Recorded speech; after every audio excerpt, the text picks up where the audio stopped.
Et maintenant, sans plus attendre, je vais demander à Myrto Tripathi des Voix du nucléaire. C'est un moment assez émouvant aujourd'hui parce que on est en train de sentir que les choses sont en train de commencer à bouger et qu'après 20 ans d'antinucléarisme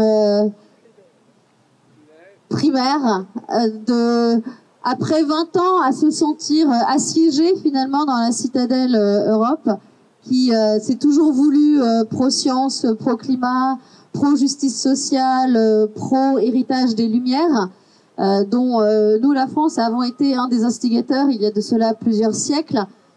Après 20 ans à subir ce qu'on ne peut qu'appeler aujourd'hui un obscurantisme, voire un conspirationnisme, les choses commencent enfin à évoluer et il était temps, parce qu'on a pris énormément de retard, il était temps parce que l'accident de Fukushima est avant tout l'accident d'une désinformation majeure, de la globalisation d'un phénomène qui s'appelle les fake news et qui ont réussi à nous faire prendre 10 ans de retard sur la bataille contre le changement climatique, ont entraîné un nombre de morts absolument considérable.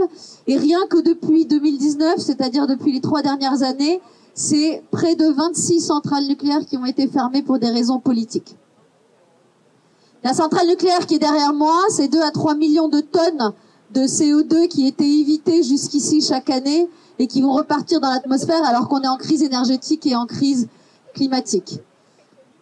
Alors en tant que Français qui sommes de l'autre côté de la frontière, qui avons fait les mêmes erreurs que celles que la Belgique est malheureusement en train de faire aujourd'hui encore, nous avons un message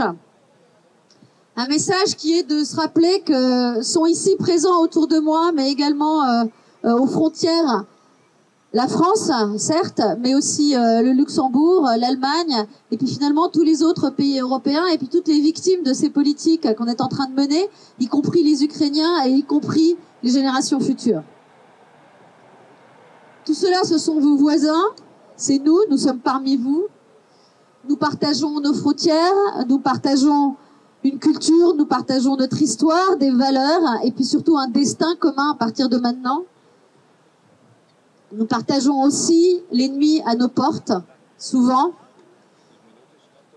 Vous n'êtes pas seuls, vous êtes au milieu de nous tous et vous êtes aussi porteurs d'une chose encore plus importante qui est l'esprit et l'idée européenne qui nous rassemblent et qui font que la Belgique n'est pas un petit pays, c'est un pays central et c'est un pays qui est aussi grand que l'idée que l'Union européenne a d'elle-même et aussi grand que l'influence et l'inspiration que les valeurs que nous portons peuvent amener dans le monde.